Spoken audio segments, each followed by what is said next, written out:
Madam Clerk? Yes, Councilmember Carr? Here. Councilmember Panduro, are you online? I am Thank you. here. Thanks. Councilmember Tonneson? Continue during council announcements, and if she Here. does, then you can recuse yourself. Councilmember Sandhu is absent. Councilmember Williams? Here. Vice Mayor Bertani? Here. And Mayor Moy. I'm here, believe it or not. Thank you. All right. Our invocation tonight will be presented by Reverend Ira Manning from Bethel Community. And I don't see Ira, do I? All right. Madam Vice Mayor, would you lead us in a prayer, please? Sure. Reverend Manning, I don't see him. Okay, yeah, I don't see him either. Okay. Let us pray.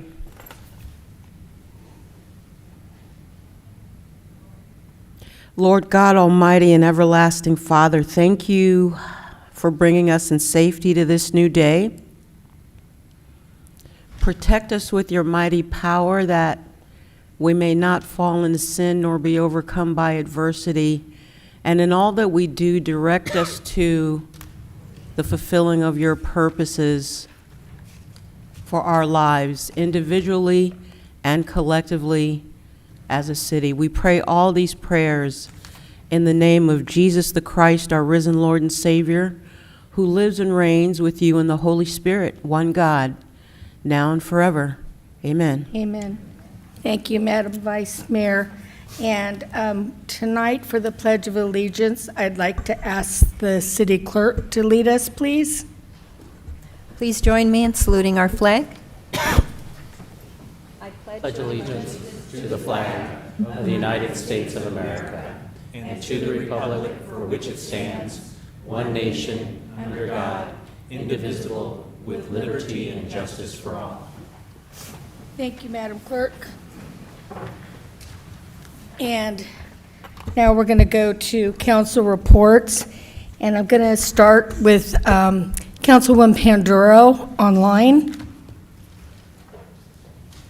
Thank you, Mayor. I just have 2 items. I wanted to just share that a few of us attended the State of the Base event last week, and it's always great to hear where the base is going and what they have coming up, and what what they did in this last year, and how we can continue to build a relationship with them. Always a great event, always great to attend and be there with other communities who surround the base as well.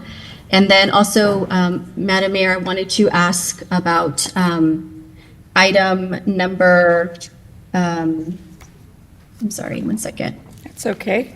Item number P1. Uh-huh. I wanted to see if I can, I wanted to make a motion to continue that item. I feel like we've gotten a lot of information the last couple of hours, and I just don't feel comfortable moving forward until we're able to just kind of fully have all of our questions answered with all the information that we just recently received. Okay. Let me ask the city attorney, since this is under new business, can I just move it up to now to discuss, or what do I need to do? So it is the mayor's prerogative to advance this item for the limited purpose of handling this motion to continue. I did take the liberty, Councilmember Panduro informed me ahead of time, so I did talk to counsel for Authentic. She understands that if you allow this motion, she would like to be heard on the limited continuance motion. So it's your discretion whether or not to do it. And I do believe if we hear the motion to continue now, I think there's 2 council members who also need to make some disclosures. Sure. So I will, Councilman Panduro, I'm going to entertain that. And so I would ask that counsel for Authentic please come up and make a statement, and then is that the way we want to do it, or should we vote first? I would let any members of the council who need to make any disclosures on this item make them first, then see if you have a second, because if there's no second, then the motion dies. Okay. I'll second Well, okay. Teresa's motion. Does anybody need to make disclosures at this time? Yeah, Madam Vice Mayor. Yes, I do need to make a disclosure that last year during campaign season, I received a donation, a $5,000 donation from the Bright Spot, and I spoke with the city attorney this afternoon, and I am going to have to recuse myself Okay. from this matter. Okay. All right, thank you. And then I'll be recusing myself for the same reason, For the same reason, and the same okay. amount. Thank you. And- So before we vote on this, do they need to leave the chamber? They need to leave the chambers. And just to flesh out, this is the recusal, I believe, for Vice Mayor Bertani and Councilmember Tonneson is made pursuant to Government Code 84308. It's a new law that went into effect in 2004, which states that a participant in the matter, not a party, but a participant who has made a donation over $500 to an elected member deciding the matter, makes that elected ineligible. And in this case, the information provided to me is that Bright Spot's representative, Mr. Engelbright, called and made comments regarding this matter to both Councilmember Tonneson and Vice Mayor Bertani. Within the last week or two, you said? Yeah, okay. So that's just to clear the record. All right, so if you don't mind going out to the other room, and we have a second. Oh, yes, Councilwoman Williams?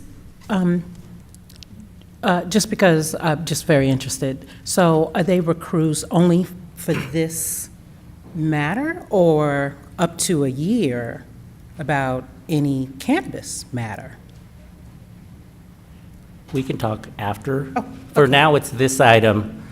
I think I know what you're saying, but I don't want to, I'm not 100% sure. But if you if there's something related to this, we can definitely whisper talk right now, but if it, We absolutely do not have. okay, We do not have to whisper conference. but it's not related to this item? No, just curious. Okay, we can talk Okay. later. Okay. Thanks. All right, so we have a motion from Councilwoman Panduro, and we have a second from Councilman Carr. So all in favor? We're going to, so we want her to speak first and then. I would Okay, recommend it. thank you, Council.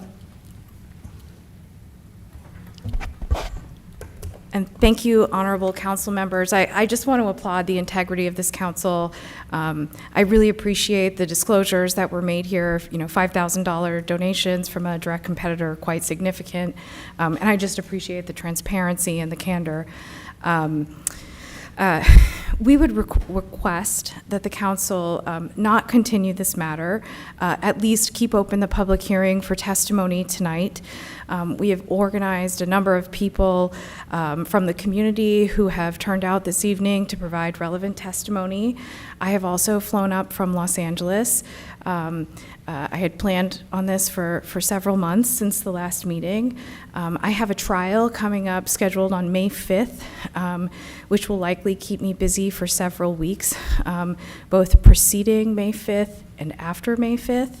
And of particular importance here, the council has passed an ordinance, I believe in October of last year, that set a deadline of December 1st, 2025, for current preliminary approval holders to complete the process and become operational.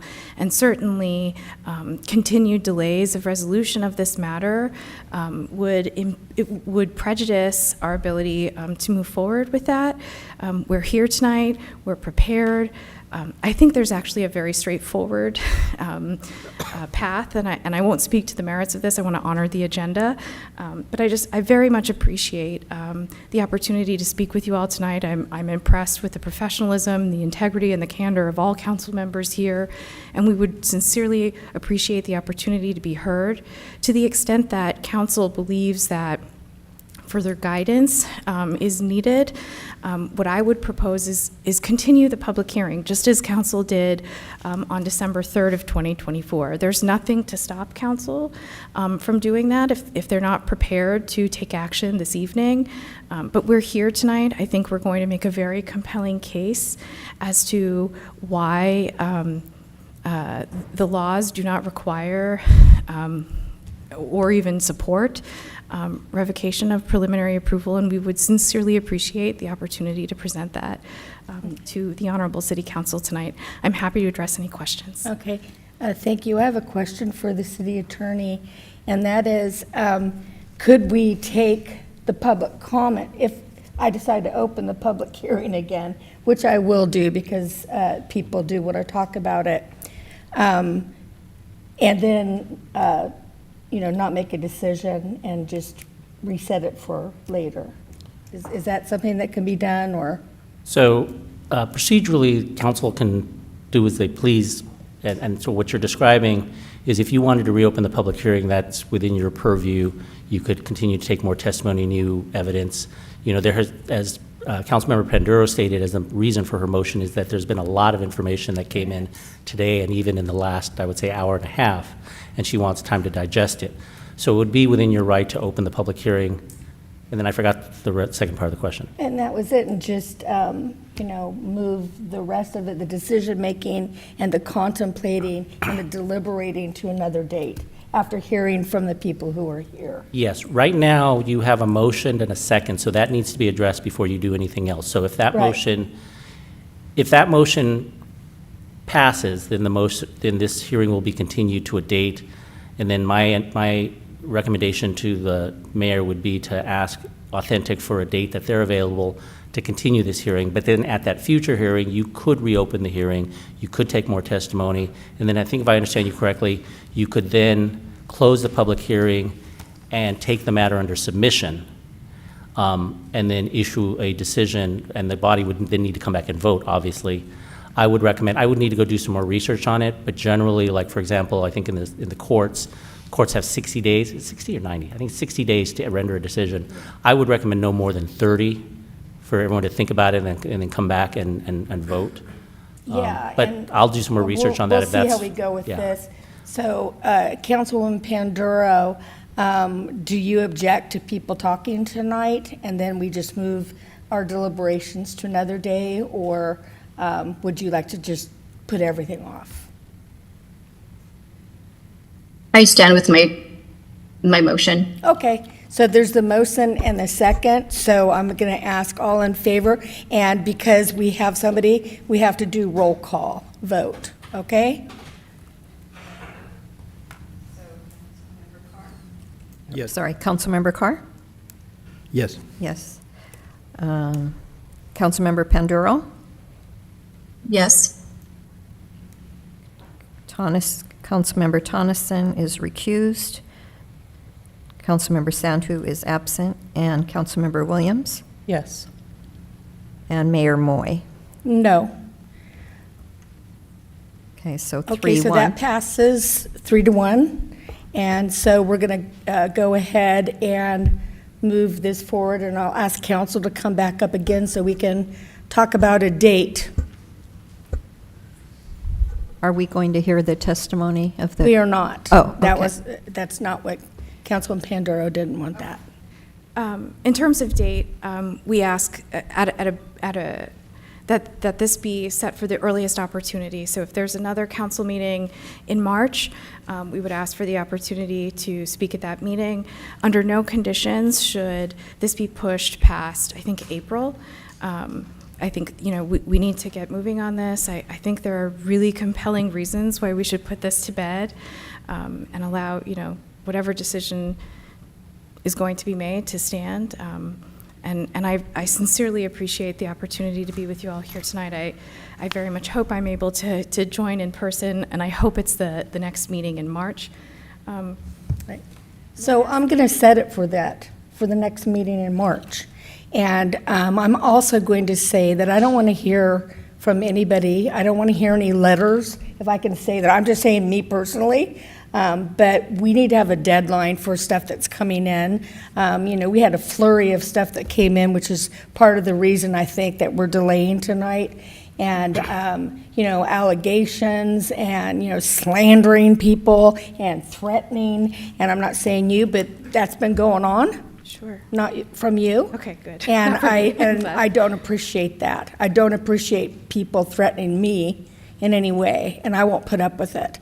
So there you go. It's not you, ma'am. Okay. But I'm just saying in general, I don't want to hear it.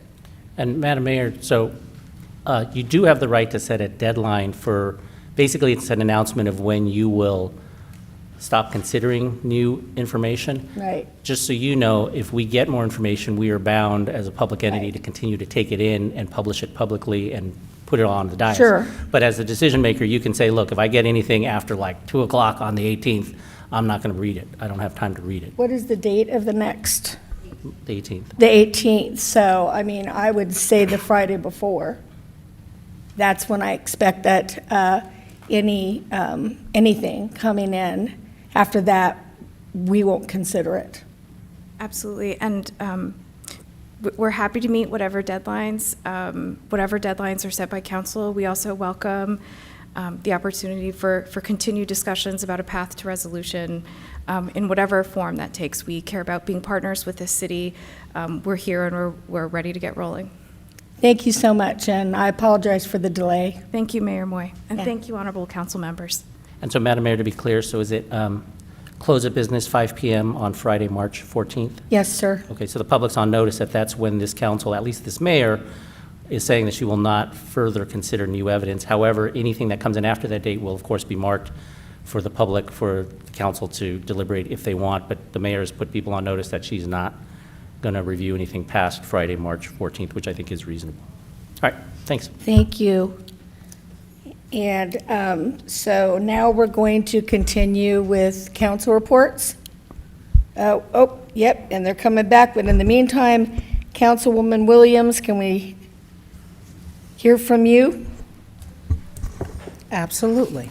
Thank you. So I wanted to comment on two things. One is the state of the city. I feel like that was executed in excellence. I enjoyed every single bit of it. You know, I love those type of events that keep on giving. And so just talking to people in the community, nonprofits, organizations, they have commented on it, asked me questions. I've sent some emails out to different departments. So it was amazing. And so I didn't look before I got here to see when it will be on YouTube, but I'm hoping our city manager can let us know so that we can all share it out, because it was just wonderful. The second thing I wanted to report on was you know, if people don't know, all of us up here are part of the Fairfield Sassoon Sewer District. We're all directors or alternates. And so we all participate, we're all involved in sewer. And I've learned more about sewer than I have ever even thought I would care about. Yeah, in the last few years. One of the benefits of the gig. And so one of the things that happens for us to learn is we go to CASA conferences, either in the state or in DC.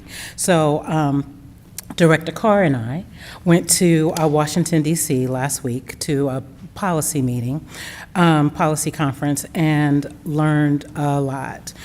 We also went to the People's House, the White House, and checked out that place, and that was pretty interesting. But what I don't even know, Councilmember Carr, if you were going to report on this, but I'll only do a little piece. We also met with our Congress member, John Garamendi. And that was really awesome because Councilmember Carr had the forethought to bring him our pamphlet of our priorities, which Congressman John Garamendi went through, and that was pretty awesome. But what I thought was really interesting was he looked at those priorities and he said, you know, there's so much change coming from the executive office that some of these priorities may be impacted by funding.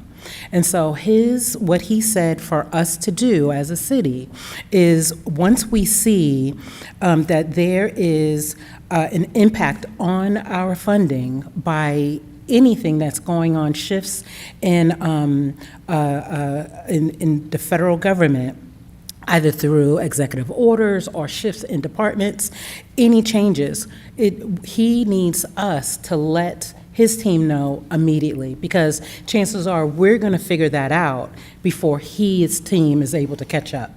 So anyway, I thought that was really awesome, and that ends my report. That was a great report. Thank you. Councilman Tonneson. Thank you, Mayor.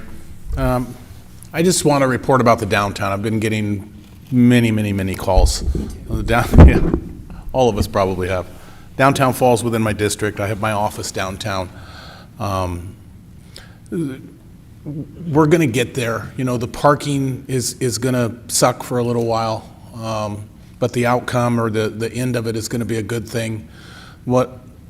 Some of the positive responses I'm getting, and my response too, is some of that architecture downtown is just, it's fantastic, and the downtown looks a lot wider and much more open, and you know, so we've been getting a lot of positive comments. You know, some people are frustrated with the parking. We totally get that. We're moving as fast as we can, and we'll get that done in a reasonable time frame. And I appreciate everybody hanging in there, and I think you're going to like the results. That's all from me, Mayor. Thank you. Thank you. Councilman Doug. Yes, Mayor, thank you. And a lot of the times we do a lot of the same things, and like Councilwoman Ms. Williams said. But I did attend the State of the City last Thursday along with my colleagues and yourself, Mayor, and it was awesome. And it's good to know that Fairfield's in such a good trajectory where we're doing good. I also did travel to Washington, D.C. with the sewer district, and like our councilwoman said, we were able to meet with Congressman Garamendi. And as you know, I did kind of hog the meeting. I apologize. But I did express your concerns, Mayor, about the state's efforts to commandeer our precious water sources. Yes. And he did respond on it. He said that we should definitely start campaign against it publicly and raise awareness as much as possible. And Mayor, like you, I don't have enough to do, but I'm thinking that maybe we can put together a subcommittee or something and get something started to rally against this, because we got 6 to 8 years. But you know, I think that he thought also that if we start this now, we can do an anti-protest of them stealing all our water. And I think that if we put a committee together, get some volunteers, I'm more than willing to help with that, and I know you are. Yeah. Because this is important, because if this happens, like you stated on the dais in our last meeting, I mean, we can't build any more houses or we can't move forward if they're going to take 50 to 75% of our water. That's right. I did miss the Cap Solano JPA meeting, but my Councilwoman Panduro attended, I'm sure. And lastly, I was happy to attend the PAL Crab Feed fundraiser.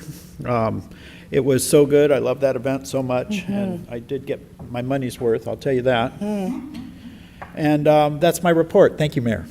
Thank you. And yeah, I think we should put together a committee here.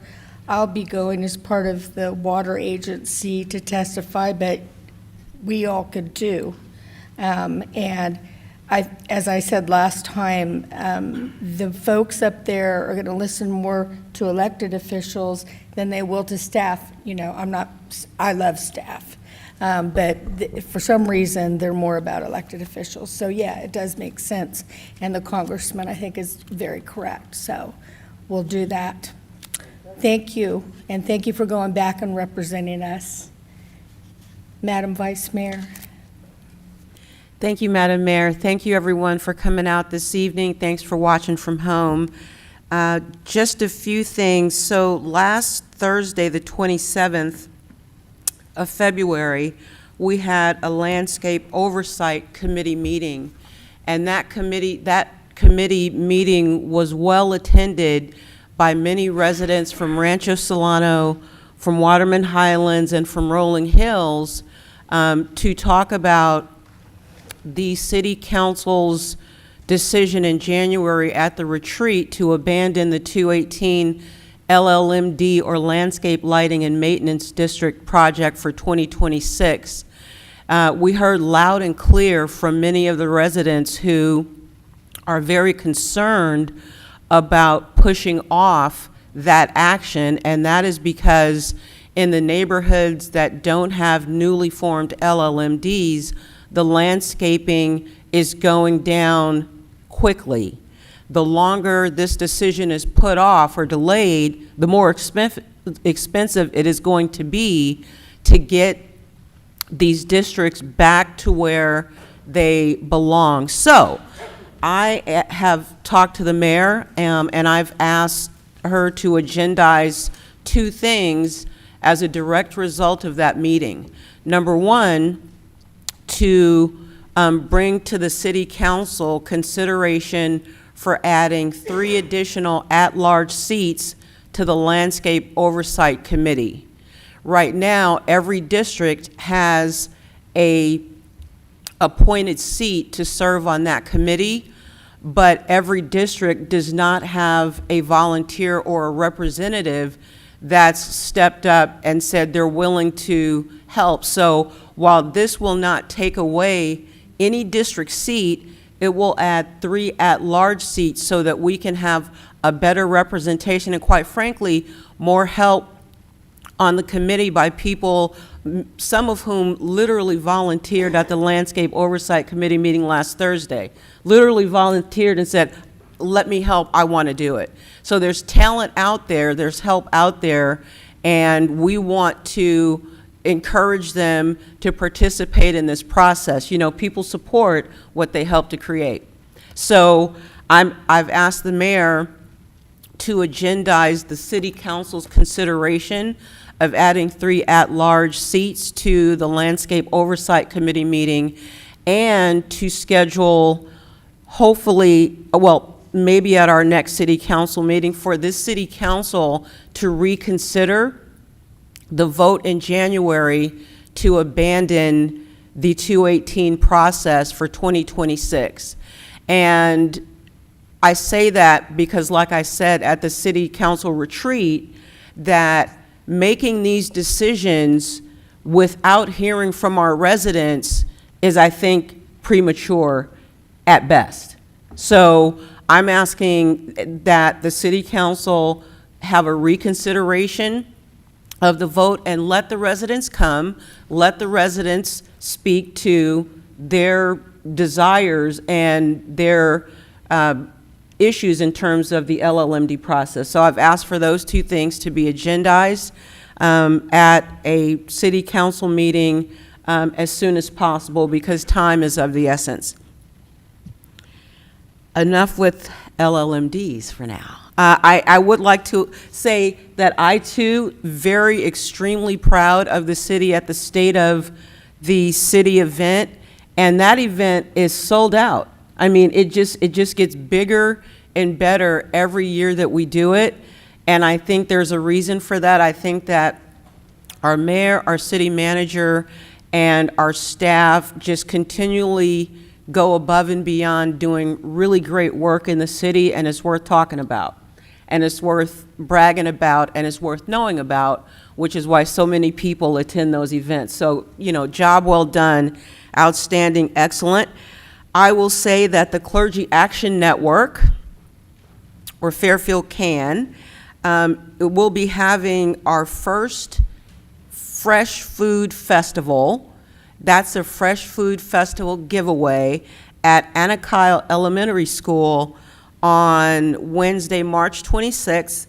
Starts at 1 o'clock. And this is literally our consolidated efforts with our faith community, different churches that are a part of the Clergy Action Network. We're getting together and using our combined resources and, of course, our city donations, and it's a whole network of people involved with this and entities involved, but we're going to be bagging up fresh food at Anna Kyle Elementary School on the 26th of March. Once again, that's at 1 p.m., and if you'd like to participate, come on down. Anna Kyle is in what is Anna Kyle Elementary School is in what is designated a food desert in the United States. Anybody ever heard of that term? A food desert in America. Wow. A food desert is defined as an urban area in which it is difficult, extremely difficult, for a myriad of reasons for families living in the food desert to actually reach, purchase, and afford fresh food. It's amazing. So we're bringing fresh food to the food desert, is what I'm saying. So join us. I think that that will be a really great event, and it's first of many to come. There are several food deserts, unfortunately, in the city of Fairfield, and the Clergy Action Network is dedicated to doing what we can do to help people get fresh food for their families. So there it is. And then the Clergy Action Network has our National Day of Prayer scheduled for Thursday, May 1, noon, right here in the chamber. National Day of Prayer. Always amazing, and really looking forward to the National Day of Prayer. The last thing I'll say is that I'm really happy to have attended the last Rancho Solano Homeowners Association meeting. A lot of, like I said, people in Rancho, residents showed up for the Landscape Oversight Committee meeting. It's an issue that's near and dear to some hearts up there. So on March 27th, the Rancho HOA will be holding a town hall meeting on fire safety. And that's March 27th, 7 o'clock. But it'll be like a town hall meeting for fire safety. And I understand that our chief and maybe our fire marshal will be in attendance at that meeting. So just, chief's like, okay, maybe, yes, thumbs up. All right, the chief will be there. So looking forward to talking about fire safety and the things that we can do preventatively to harden our homes to fire. An ounce of prevention is worth a pound of cure. There it is. So that's my report. Thank you. Thank you. And so we're clear, Mr. City Manager, I had talked to the Vice Mayor about agendizing it in March, but since we're going to have, we're going to be doing the cannabis, I don't want that to go too long, so maybe the 1st of April? Okay. Thank you. And then I'm going to go ahead and report. I appreciate the Vice Mayor saying, that the state of the city was great and gave me some credit, but all credit goes to staff. They did all of the work to put that together, and it was fantastic.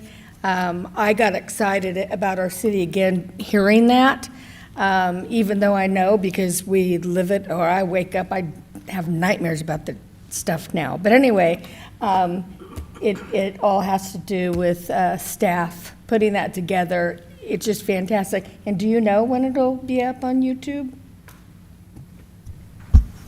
The big premiere is this Friday, so it'll be on Channel 26 and YouTube, and we were planning to put a press release out that it was up, so this Friday. Shebang, that's great. And so I was at that. I went to the crab feed because I just love crab. And I also, it was to support our police athletic league, and it was packed in there. I don't know how much it was made for our youth in our city, but I'm sure and pray that it was a lot. And big thanks to everybody that put that together and worked. I know some folks were out there barbecuing tri-tip early afternoon and smoked it all day, and it was really good. And then the last thing is that today I and some firefighters and police and Bill Way and some Air Force people from Travis, airmen, we went to David Weir School and read to the students. And it was fantastic. I love that. I love that. I said nothing's going to ruin my day. It almost got ruined, but saved by the bell. But it was so sweet. I read to 2nd and 4th graders. And so, they want to know certain things like, how old are you? And I said, I am younger than George Washington. And they laughed, and then they said, no, what year? And I thought, there's a future reporter. And I said, I told them 1961, and they said, 1961? And then they all died laughing. And I love that. That's so honest, and they'll also tell you you're ugly. And then, or whatever. But the sweetest thing was after we were all done talking, and I read, this little guy stands up and puts his hand up. And I said, yes. And he says, I will never forget you. Never.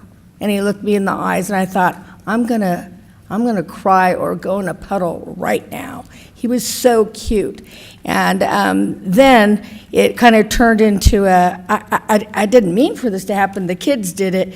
One of the young ladies says, well, in 10 years, I'm going to vote for you for mayor, because she's 8 now. And I told them you'd be 18. And I said, in 10 years? They said, yeah. And then they were all saying, yeah. So it became a campaign event. So in 10 years, whatever I'm doing, if I'm still around, I guess they're going to campaign for me to be mayor. I don't know, but it was very sweet, and I loved every bit of it, and I got 1 million hugs today. So that's my report. Mr. City Manager. Yeah, thank you, Madam Mayor.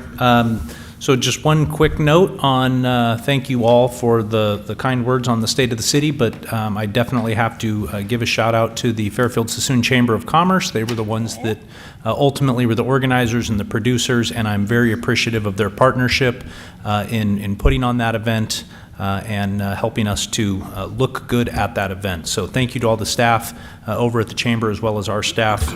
Very proud of that event, and like I mentioned just a second ago, this Friday, anybody that may not have been able to attend, please go on our YouTube channel or Channel 26 and check it out. Thank you. Awesome. Mr. City Attorney. I have 2 announcements to report out of closed session in 2 workers' compensation matters. The first is from a closed session from May 21st, 2024.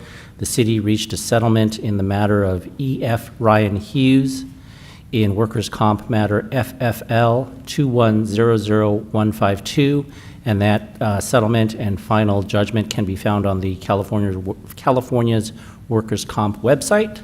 The second item was from a closed session, and that vote was approved by the council 5-0.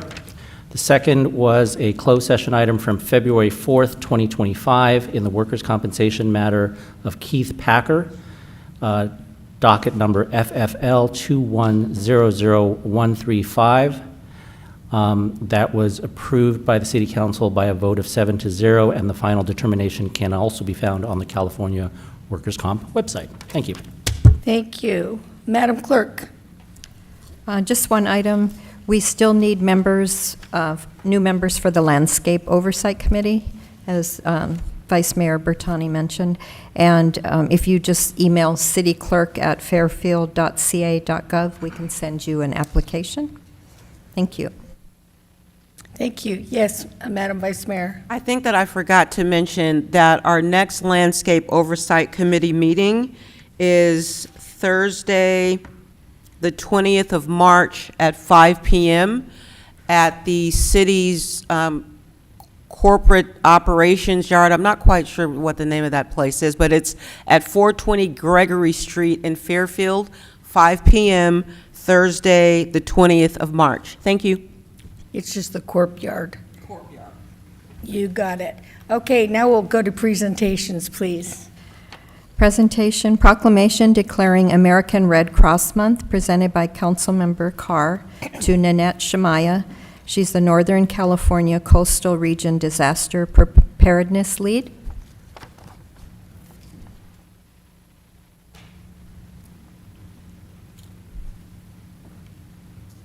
And she has a volunteer with her, too. I don't know her name.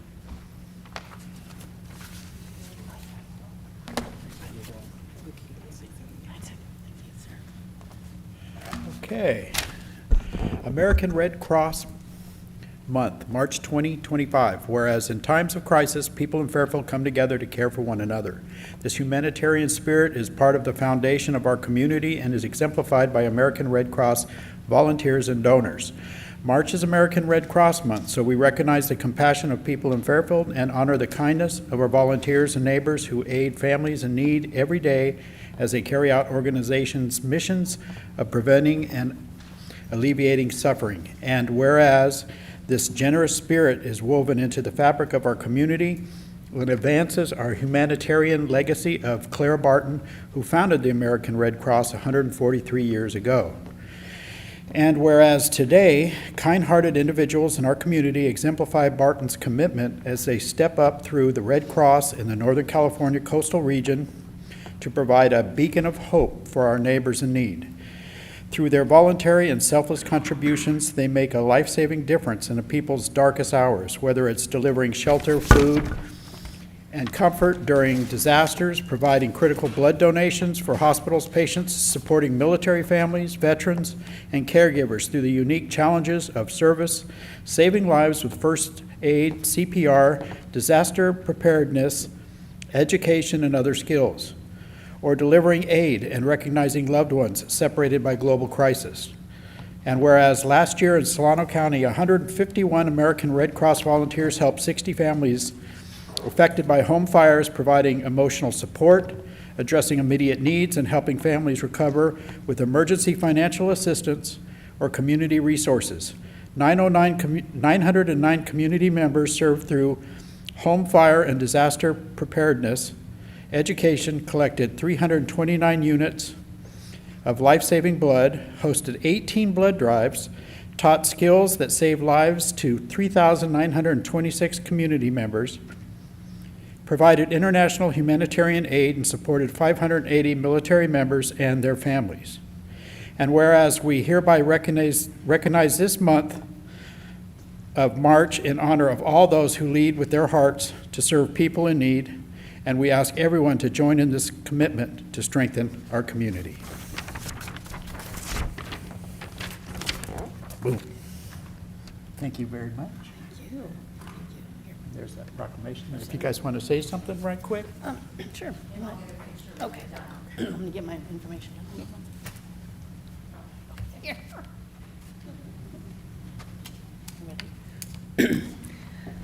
Thank you, Mayor and Steve, council members. First of all, I'm Nanette. As she was saying to me, I want to have on my board, here she introduce herself as well. Good evening. I'm Dr. Lakeithia Lake Pasqua, and I'm a board member of the American Red Cross North Bay chapter, which covers Marin, Sonoma, Solano, and Napa County. And I'm a proud Solano County lifelong resident, and for the past 10 years, I've been a resident in District 1. So I'm happy to be here. We have the best volunteers in Solano County. I'll second that, Catherine. I've went to Army, Ohio. Yes. So same thing, longtime Fairfield. But yay. It's a great honor to accept the special proclamation declaring March as Red Cross Month. Our mission wouldn't be possible without the community heroes who are our Red Cross volunteers. During our annual Red Cross Month celebration this month, we honor their commitment to support individuals and families in need, and on someone's darkest day, be the beacon of hope. This tradition began nearly 80 years ago when President Franklin Roosevelt issued the first National Red Cross Month proclamation, and each president has followed ever since. Today, our work is powered by 90% of volunteers, 90% by volunteers, along with generous financial and blood donors, community partners, and people trained in vital health and safety skills. And we are always looking to add additional volunteers to our team. I'm incredibly proud to share a couple highlights, just what we've accomplished together over this last year. We can't when help can't wait during emergencies, American Red Cross volunteers and blood donors step up to ensure people in need receive relief and care. Every 8 minutes, Red Cross volunteers respond to a disaster in the U.S. Most of these are our local home fires. Thank you. Shout out to our amazing team who call us when we're needed. Fire department. Their support is critical, our volunteers. Like large disasters like hurricanes, floods, and wildfires grow in frequency and intensity, and home fires continue to upend lives every day. One thing I wanted to tell you about was that this last year, our Fairfield volunteers went out to Travis Air Force Base and educated their youth there on disaster preparedness. Over 500 school-aged children were given life-saving disaster preparedness education. So, good news. We are also proud to serve our community through several other programs and services throughout year-round to help generous volunteers, and with the help of generous volunteers, donors, and supporters like you. Blood services, real quick, I want to say a little bit about that. Every 2 seconds, someone in the U.S. needs blood. The Red Cross holds blood drives across the country each day where volunteer blood donors roll up their sleeves to help patients in need. As we began 2025, we encouraged blood and platelet donors to help protect the blood supply from the ongoing impact of severe winter weather and wildfires. These blood drive cancellations led to more than 12,000 uncollected blood and platelet donations in January alone. The need for blood is constant to help ensure new parents, premature babies, cancer patients, and accident victims have access to safe, life-saving blood. It is simply, it is simple to make an appointment at redcrossblood.org and find a convenient blood center near you. Other things we are involved in: service to the armed forces and international services, climate crisis and sustainability. Again, the Red Cross is responding to nearly twice as many large disasters as we did a decade ago to help families and communities struggling with more frequent and intense disasters. And lastly, our disaster response volunteers. When a home fire leaves a family stranded on a street, local Red Cross volunteers provide emergency financial assistance, emotional support, and recovery for help for their next steps. If you're interested in volunteering, please visit us at redcross.org/volunteer today for the most needed positions and local opportunities. Please contact me if you'd like to, or if you're interested in receiving a free Be Red Cross Ready program.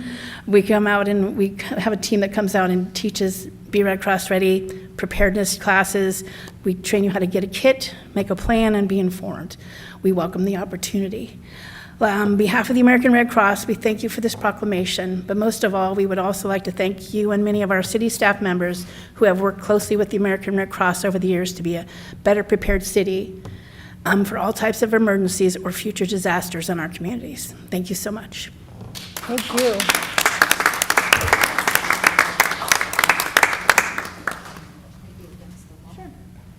Serious stuff. They're good. Oh, yeah.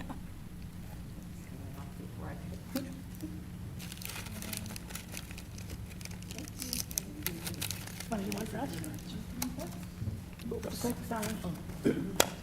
Thank you. Oops, sorry. Oh, shoot. Oh, now I got your secret. I know, my secret code. Now I've got your secret pass.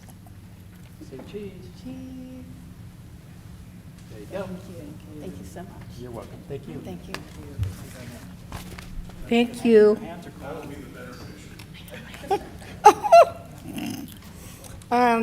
Okay, we're going to turn to public comments now, Madam Clerk. Yes. Persons wishing to address the city council on subjects not on the agenda, you're welcome, but within the jurisdiction of the council may do so at this time. The council cannot discuss or take action on matters not on the agenda for this meeting, but council members may briefly respond to statements made or questions raised by the public, ask for clarification from staff, refer the matter to staff, request staff to report back to the council at a subsequent meeting, or place the matter on a future agenda. If you're online to speak on an agenda item, please use the raise your hand feature or press *9 on your phone. Speakers are limited to 3 minutes per item as determined by the mayor. Thank you. And our first speaker is Dennis Ariza.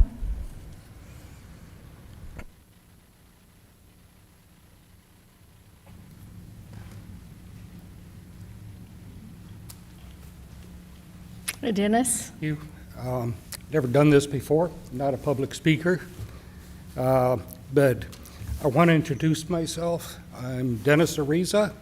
I am the president of the Fairfield Sassoon City Visual Arts Association, and I'm also owner of Fairfield Arts on Jackson Street. I wanted to let you know that this year we are celebrating, for the past year, 80 years of art in Fairfield. We currently, as the Fairfield Sassoon Visual Arts Association, have 3 art galleries, one in the Solano Town Center, one at Village 360, and one at Rockville at the Collective Green Valley Salon. So, late last year, I opened Fairfield Arts on Jackson Street, and I just want to let you know some of the things that we've been doing to promote art in Fairfield. We are currently holding the 5th Children's Art Show at the Solano Town Center Mall. It's open to all Fairfield Sassoon elementary schools, first through middle school. After that, we're going to be going to our 9th annual high school show, which is open to all of Solano County's high schools. Our biggest record was 21 high schools participated. It was a great show. Later in November, we'll be celebrating our 61st annual juried art show. This is open to all Northern California residents. And in June, we'll be celebrating the 27th Art on the Vine. It's a 2-day art and music festival. And then in September, on Labor Day, we'll be celebrating the 8th annual The Crush, to celebrate the art with the harvest season of wine in Fairfield. And last year, we converted it over to open studios, to we had just not 1 location, but 8 locations throughout town. The final thing is, in December, since I opened Fairfield Arts, we started an art walk downtown. We closed for a couple of months because of the cold weather, and we will be resuming March 21st. In December, when we had a great turnout. Mr. Townsend, you were there. I really appreciate you coming out, and others that had showed up. I hope to see you again on the 21st, and I just want to let you know what we're doing in Fairfield, and I hope that you support the arts in Fairfield. So, Thank you, Dennis. thank you. One more comment, Ms. Councilman Williams. I worked for 37 years at the sewer district here in town. If you need to learn more, give me a call. Our next speaker is Ron Turner.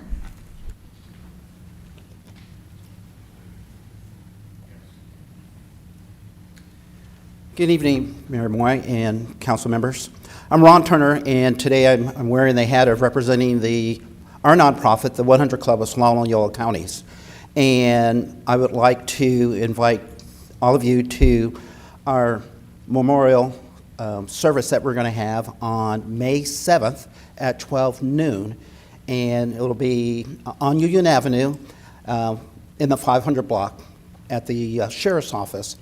And this year is going to be a little different because we're going to actually place the star on the law enforcement memorial for Vacaville fallen officer Matt Bowen. And so I will be meeting with the fire chief before he leaves to see if we can't get a greater participation from our fire department. But we also receive a great showing of our law enforcement family support with all of our law enforcement agencies, and including our very own Fairfield Police Department. And so that's what we have coming up, and I'd like to invite all of you to come to the memorial, and we'll see you on May 7th at 12. Thank you. Thank you, Ron, and thank you everything you do for the law enforcement community. Oh, no, go ahead. Yeah, hey, Ron, thank you. Can you do me a favor? Can you shoot me an email so that I can make sure that we get that out to all the council members on their calendar? I sure will. Thank you. Thank you. Thank you. See you there. Our next speaker is Glenn Lovell. He's not? Oh. Okay, I guess he's not here. I'm sorry, he was going to speak on P2. But we have one more public comment from Bill Cerise.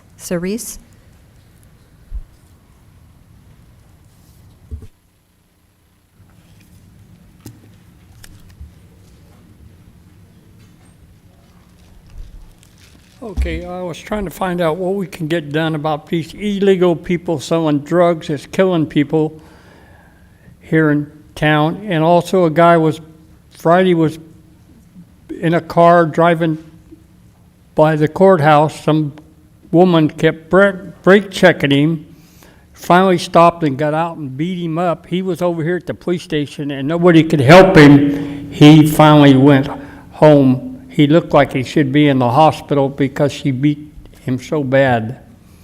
I mean, I waited 45 minutes to talk to an officer about these illegal people selling drugs and nothing being done about it. And, you know, people got licensed to sell them and people are doing it and nothing is being done about it.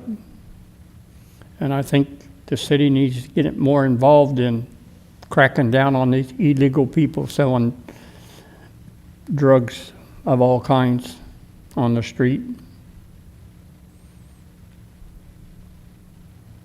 And, you know, the guy waited over there, tried to get on the phone, and finally went home because his face was full of blood all over from getting beat up from this girl brake checking him and getting out. He got out of his car and she had a wig. He got her wig off her head, but she beat the shit out of him. That's not right.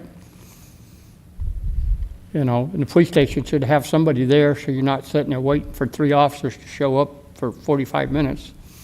And he got tired of waiting on the phone and went home because he should have went to the hospital instead of going home for getting beat up. That was on Friday.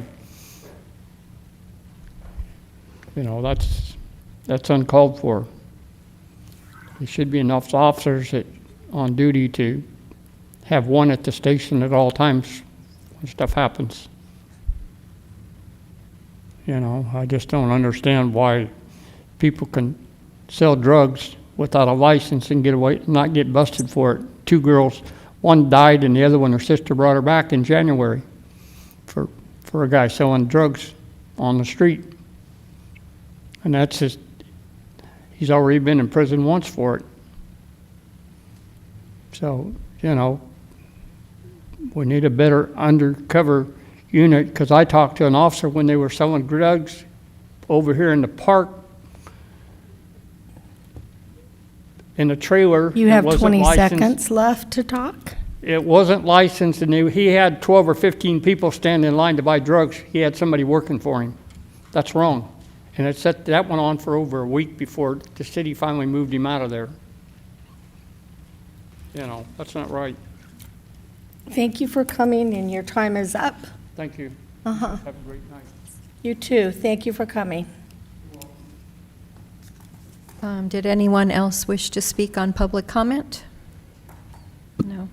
And there are no hands raised online, Mayor. All righty. Then if you could give the consent calendar notice, please. Okay, the joint meeting of the City Council and Housing Authority consent calendar. The holding of a joint meeting of the City Council and Housing Authority entitles the council members to receive additional compensation of $35 for attending this joint meeting. And all matters listed on the Housing Authority consent calendar are to be approved with one motion unless a member of the Fairfield Housing Authority Chair and Commissioners or the public requests that separate action be taken on a specific item. Colleagues, does anybody want to remove anything from the Housing Authority consent to speak about it? If not, I'll entertain a motion. So moved. Second. All right, and were there any public speakers? Whoop. Oh, that's right. Madam Clerk, were there any public speakers on No, this? there are not. Okay, thank you. Okay, I'll do roll call, yeah. Okay. Thank you. Mm-hmm. Councilmember Carr? Here. Or yes? Yes. Right? Okay. Councilmember Panduro? Yes. She said here. Councilmember Tonneson? Present. Aye. Okay. Here. And Councilmember Williams? Yes. Vice Mayor Bertani? Here and yes. Okay, and Mayor Moy? A key and C, yes. All right, so now we can reconvene the meeting of the city council. Okay. And then we have the regular consent calendar. All matters listed on the consent calendar are to be approved with one motion unless a member of the city council or the public requests that separate action be taken on a specific item. All right, and first, do we have any speakers on this? No, I do not. Okay, and colleagues, anything here on this consent calendar you want removed to speak about? If not, I'll entertain a motion. So moved. Here, that's a second. Present. Roll call, please. Councilmember Carr? Here. Councilmember Panduro? Yes. Thank you. Councilmember Tonneson? Aye. Councilmember Williams? Yes. Vice Mayor Bertani? Yes. And Mayor Moy? Yes, Thank you. thank you. And now we'll go That's ahead and turn to 6-0. new business. Okay, new business. 01 is our first item. Resolution 2025-36, 2025 Legislative Platform, adopting the City of Fairfield's 2025 state and federal legislative platform. And our presenter is Liz Aptekar, Assistant to the City Manager. Good evening. I'm grateful to serve here presently on the staff team. So good evening, Madam Mayor, Vice Mayor, and council members.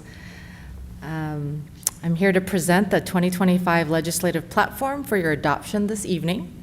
This is a document that council adopts each year for our city's legislative advocacy efforts. The prepared platform before you tonight informs our legislative representatives of what our priorities are, allows us to act in a timely fashion throughout the legislative cycle, and the approach is broad so we can move swiftly to respond with our pre-outlined positions. There are thousands of bills introduced during the cycle every year, and the City of Fairfield has had great success with our responsiveness, engagement, and most importantly, positive outcomes for our city. For example, in 2024, cities and local governments statewide successfully partnered to oppose the Taxpayer Deception Act, which would have introduced significant changes to taxation policies. The City of Fairfield highlighted the negative impact this could have had on vital services like public safety, education, and infrastructure. Ultimately, the defeat of the Taxpayer Deception Act allowed cities and local governments to retain more flexibility in how to fund services, while voters still maintained control. Having a pre-outlined platform is efficient and effective. So when a recommended position is consistent with existing city policy as adopted in our platform, the city manager's office will prepare a position letter for the mayor's signature. As such, the 2025 legislative platform has been reviewed by each department, and edits have been made to ensure that the positions align with operational needs. There have been no substantive changes since last year. The three priority areas of focus remain the same. First, affordable housing and homeless resources, ranging from funding advocacy for resources and affordable housing to permanent supportive housing. Second, maintaining local control. The city is committed to preserving local control and decision-making authority and opposing unfunded or inadequately funded mandates. Third, criminal justice reform. The city advocates for a review and potential adjustment of Proposition 57, which addresses nonviolent juvenile offenders to ensure that intended goals of reducing certain nonviolent offenses do not inadvertently compromise public safety. Overall, adoption of this legislative platform streamlines the city's advocacy efforts by enabling city staff to take immediate action on pressing legislative items without delay under City Council direction. Councilmember Williams, thank you for sharing your notes from your visit with Congressman Garamendi, and as the mayor stated, we will do that. Finally, the city contracts with the firm Gonzalez & Sons. We invited Jason Gonzalez to join us to provide some insight regarding the legislative cycle. After Jason's update, we can answer questions. Thank you. Thank you.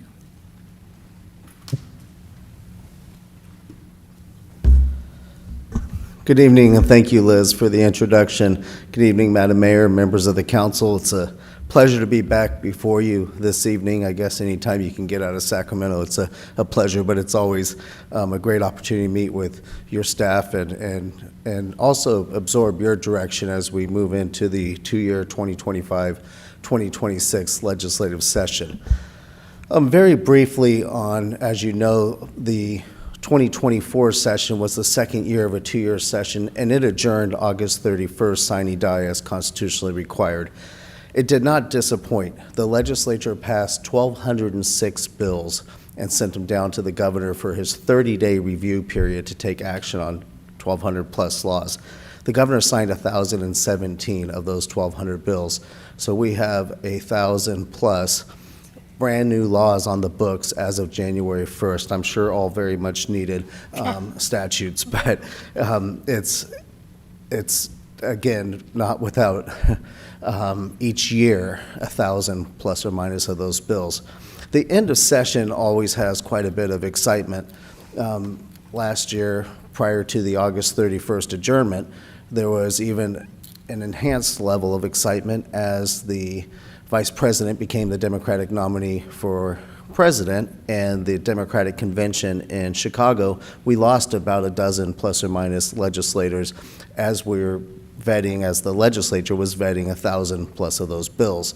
But I bring that up because as part of that, constitutionally, bills have to be in print for 72 hours. And when you adopt a platform, being able to pivot is important, because we saw a gut and amend, as we call it, in the final 72 hours of session, where the legislature adopted a host of warehouse restrictions for either the remodeling, expansion, or even zoning and permitting of new warehouses. That legislation did not even receive a policy committee hearing in the Assembly before it was passed to the governor. And we will likely see, not likely, we will see cleanup efforts on that legislation now as members are realizing what the effects may or may not have and will have on their district. So it's an example of why these platforms are important, as we have to pivot with all of 72 hours notice. Although I guess I can go back to when they used to mock it up and you had very little, if any, notice. So 72 hours we're grateful for. Housing, homelessness, and public safety will continue. As you know, in the prior years, it's been particularly the housing and homelessness has been a priority for the governor and legislature. It will continue to be at the forefront as we move forward, as well as on the public safety side. As you know, Prop 36 was passed in all 58 counties. There was a lot of negotiating. There was a 10-bill retail theft package passed last year, and it was an effort to be in lieu of Prop 36. That effort failed, so we ended up with the retail theft package as well as Prop 36. But actually, the implementation of Prop 36 is now where the real test begins, and there's a lot of focus and attention and even frustration as to how much funding will be provided to the courts, locals, and public safety community to implement the will of the voters and the passage in all 58 counties. So that will continue to be at the forefront. Housing and homelessness, each year, it's got to be incredibly frustrating for the mayor, council, and obviously your management team. We just had 20-plus bills take effect in January, and this year we will see another 20-plus bills pass. So just as you're catching up with the new statute, there's a whole slew on the horizon. And there's an Assembly Select Committee on permitting reform. We sent a report this morning that was released after about a year's worth of studies and so forth.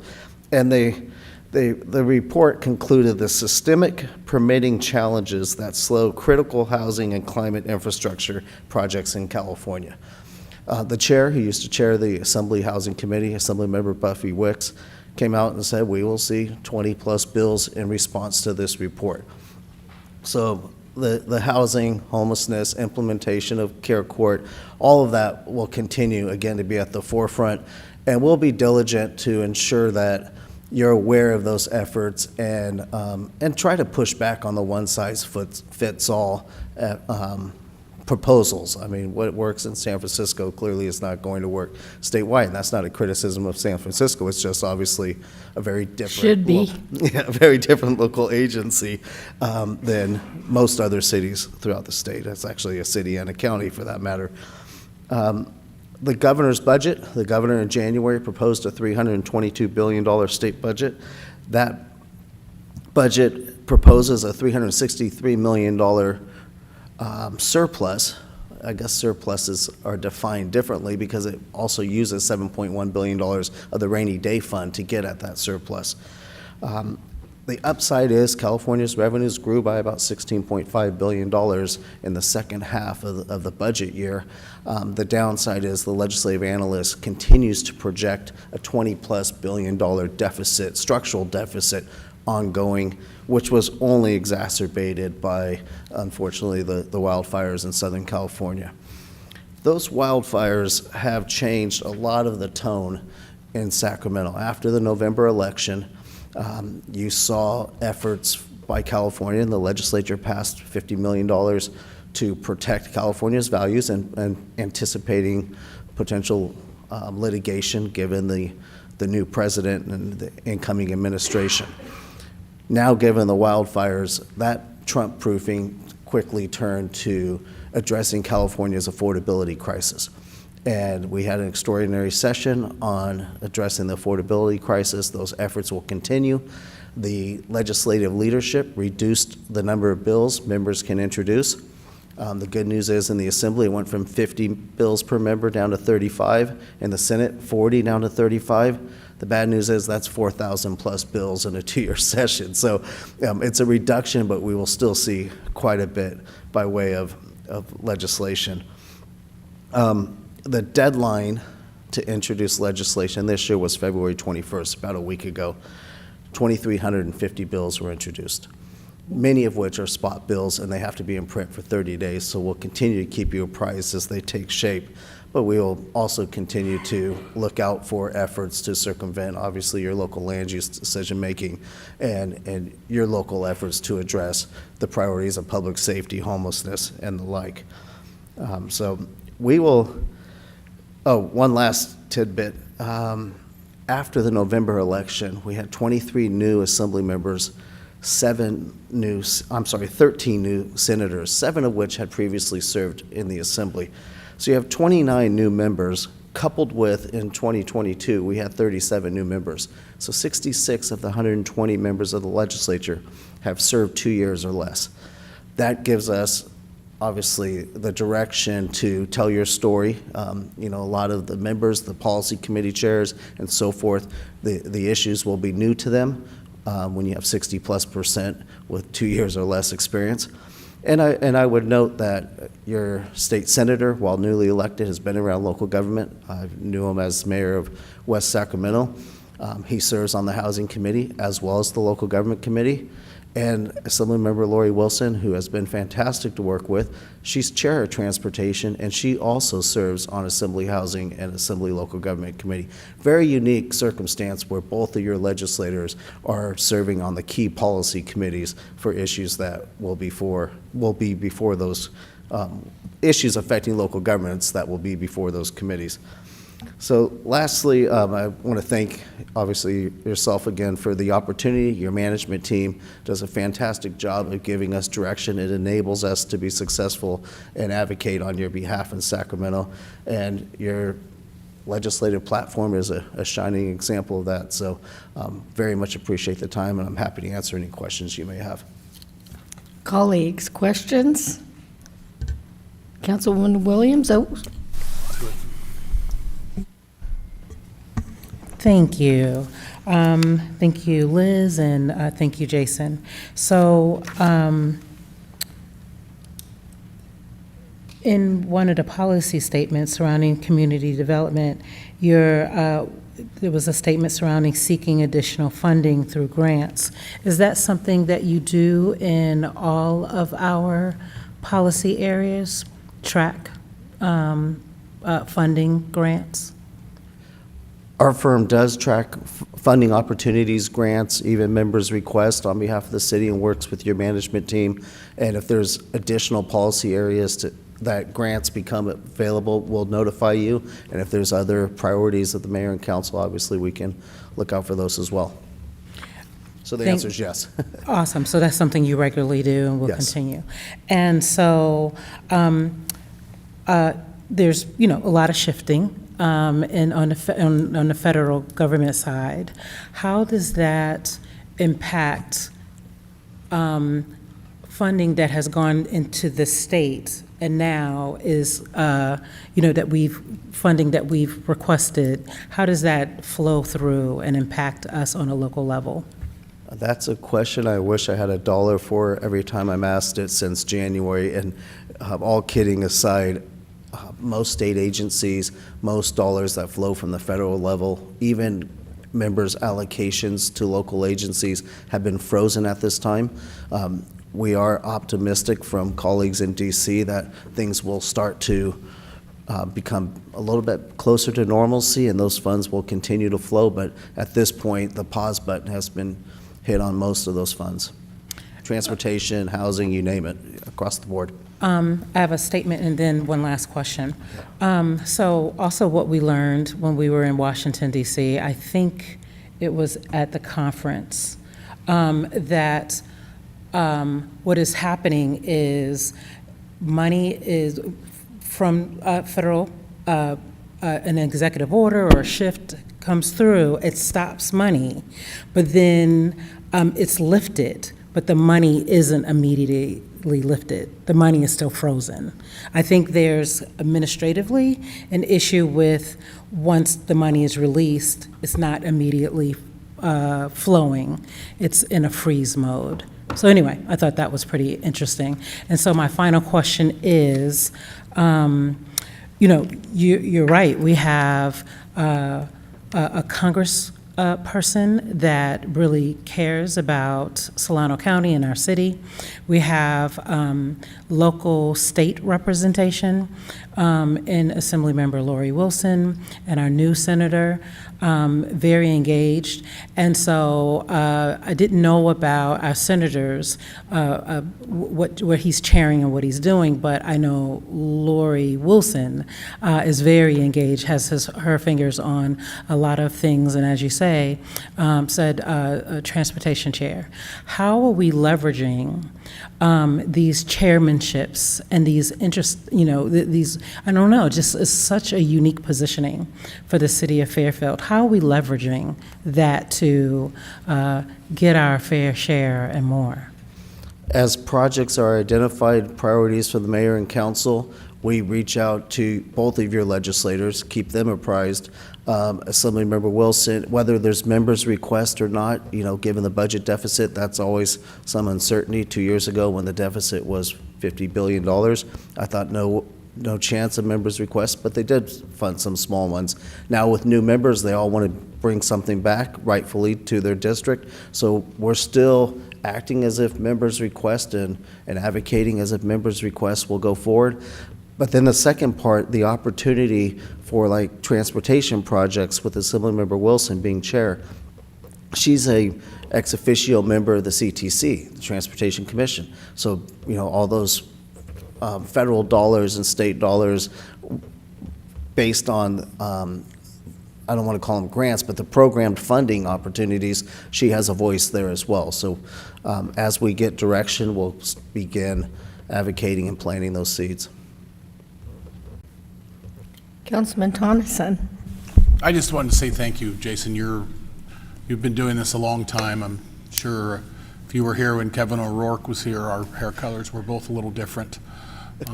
But you're always thorough. You always get into the good stuff, and I just wanted to thank you. You guys do a great job. Thank you. Councilman Doug, do you have anything? No, ma'am. And Madam Vice Mayor? I'll echo Councilmember Tonneson's comments. Thank you for a job well done consistently. Thank you. Appreciate it. And thank you for your presentation and talking to us. Oh, Councilman Doris, I forgot about you over there. You're too quiet. From the All big right. screen. Anything from you? No, nothing for me. Just thank you again, Jason and team. You guys I've been with you in the Capitol, but we've been chasing around Lori to try to meet with her. And so I appreciate you always being there, for whatever we may need. And you do a great job of representing us up in SAC. So thank you again. Thank you. I have one question for you, and I know that you're not going to have a good answer, but I'm going to ask it anyway. What the hell is the water board up there trying to do, taking 75% of our water away? And is there any way that either the governor who appoints those 5 people or the legislature can do something about that idiocy? The only answer I have for that is when Kathleen Galgiani supported the high-speed rail, former Yes. senator, I asked her how much water can get on that train. So it's an age-old battle, and I think a lot of it is being driven by negotiations with the federal government. As you know, there's likely to be strings attached to any federal relief for the wildfires, and the president came out with some accusations and assertions regarding water delivery to the south. So it's in flux. I guess conversations are fluid, pun intended, but we'll be happy to stay on top of it, and any input you want to provide, please count us in. We'll be happy to weigh in. Yeah, specifically this water is from Lake Berryessa. It's a federal project. We paid for it. Solano County did. The water's for free, as you know. It comes from heaven.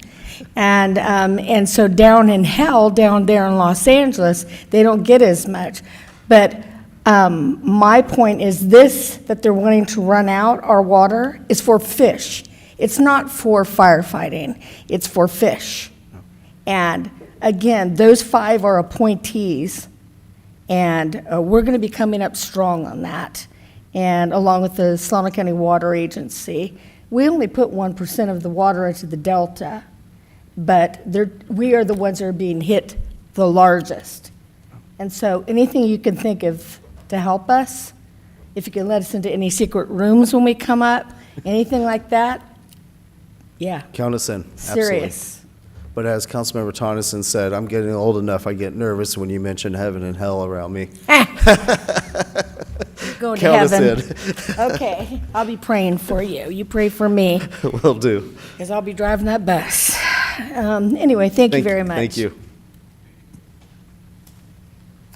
Are there any public speakers on this? No. Did anyone wish to speak on this item? And no hands raised online. All right, so I'll entertain a motion to approve Resolution 2025-36. And it's going to be a roll call, but I need a motion. Make a motion and a second from and a roll call, please. Councilmember Carr? Yes. Councilmember Panduro? Yes. Councilmember Tonneson? Yes. Councilmember Williams? Yes. Vice Mayor Bertani? Yes. And Mayor Moy. Yes, thank you. And now we're going to turn to public hearings, and we have one.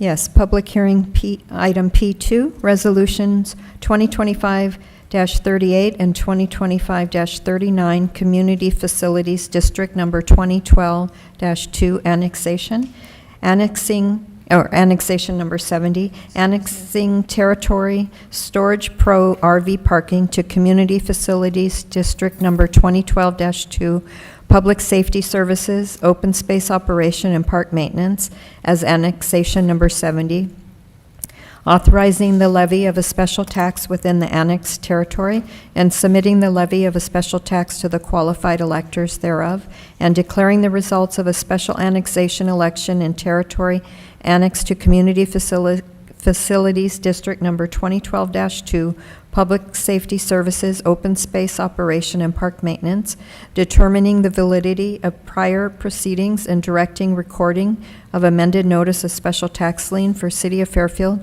Community Facilities District Number 2012-2, Public Safety Services, Open Space Operation and Park Maintenance, Annexation Number 70, Storage Pro RV Parking. And our presenter is Valerie Stanfield, Senior Management Analyst of Public Works. Good evening, Mayor and members of the City Council, Before you tonight is annexation number 70 for CFD 2012-2, which funds citywide public safety services, open space operation, and park maintenance. The territory proposed for annexation is known as Storage Pro RV Parking, and once constructed, the development will be a RV parking lot. City Council initiated the annexation process for this territory on January 21st with adoption of resolution number 2025-09. By conducting a public hearing, carrying out the ballot procedure, and adopting the proposed resolutions before you, council will complete the annexation process and the territory will be added to the district. This concludes my presentation. Thank you. All right, thank you. I'm going to go ahead and open the public hearing. Do we have anybody who wants to speak? No, did anyone wish to speak? No. And nobody online either? All right, I'm going to close the public hearing. And does anybody have questions? Yes, I do, Your Mayor. Okay, Councilman I'm Doug? not 100% certain. Where is this at exactly? I don't have a map or... It is at the end of Edison Court off of Fulton Drive. I have a map if you'd like to see it.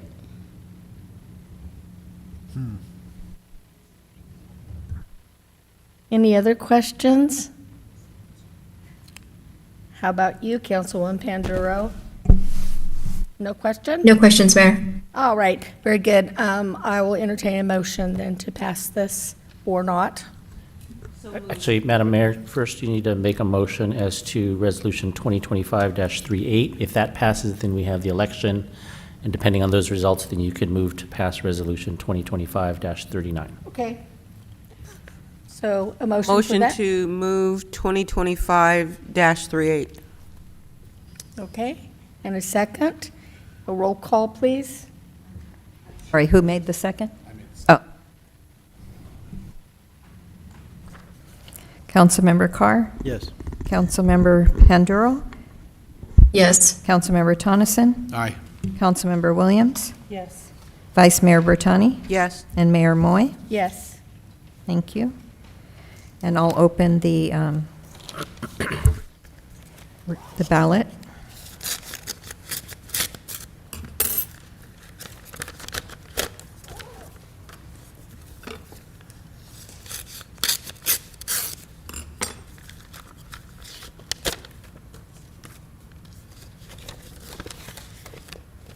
And there are 5 yes votes for annexation. Okay, so now we go ahead and, okay, make a motion to accept it. Yeah, this would be a motion to accept Resolution 2025-39. So moved. Second. Okay, we'll have a roll call vote on that, please. Yes, Councilmember Carr? Yes. Councilmember Panduro? Yes. Councilmember Tonneson? Aye. Councilmember Williams? Yes. Vice Mayor Bertani? Yes. And Mayor Moy. Yes. Thank you. And I think that's it. If we have no other business, we'll meet again here for the next rugby match at March 18th, 2025. Thank you. Here. Yes.